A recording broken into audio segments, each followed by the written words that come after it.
Magandang hapon mga kanter. Isang mabilisang shoutout tayo dahil tayo nagmamadali. So, ito po yung mga order natin ngayong araw na ipapadala. Number 320 po tayo. Galang. Shoutout po kay ka-hunter J. Lord Rosales na taga Centro Dos Sanchez Mira, Cagayan. Ang order po niya, isang camouflage box type CI plus 30 silo, tsaka dalawang 2 meter patakar na may 20 extra silo. So lahat po yan binayaran niya, pati yung mga silo na extra. Ito po yung sa kanya mga kanter. Yan. Ito yung camouflage, dalawang 2 meter tsaka yung mga extra silo.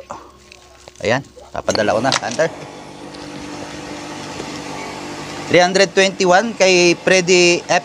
Jukar na taga Procdos, Pau Norte, San Fernando, La Union.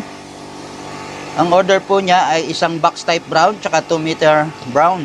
Ito, pinagsama ko na sila. Bayad na po lahat to sa GCash.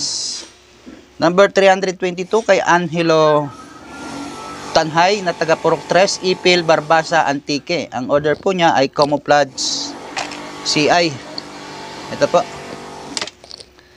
Kay 323 Wilmar BGD Dumawa na taga Sarmingan, Narbacan, Ilocos Sur. Ang order po niya ay 3 meter patakar.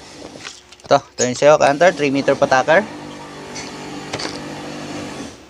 Tapos 324 cancel. 325 hindi nagre-respond sa aking message. 326 kay Hiner Bersamina, taga Imuli, Pidigan, Abra. Ang order po niya 2 meter. Kung nakakasapa pala. Ayan hindi ko pa pala natitiklop. Tapos na. 2 meter patakar na taga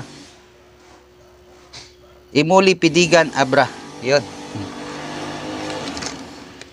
337 shoutouts kay Danito Bandal na taga San Gutalak, Zamboanga del Norte.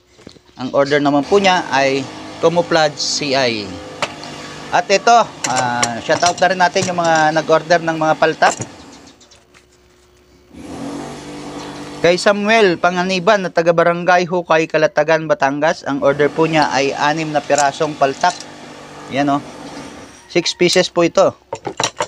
At kay Norman Castro na taga Proctres, Bamboo Street, Real, Calamba, Laguna. Ang order naman po niya ay 5 paltak. Ito, 5 naman po sa kanya.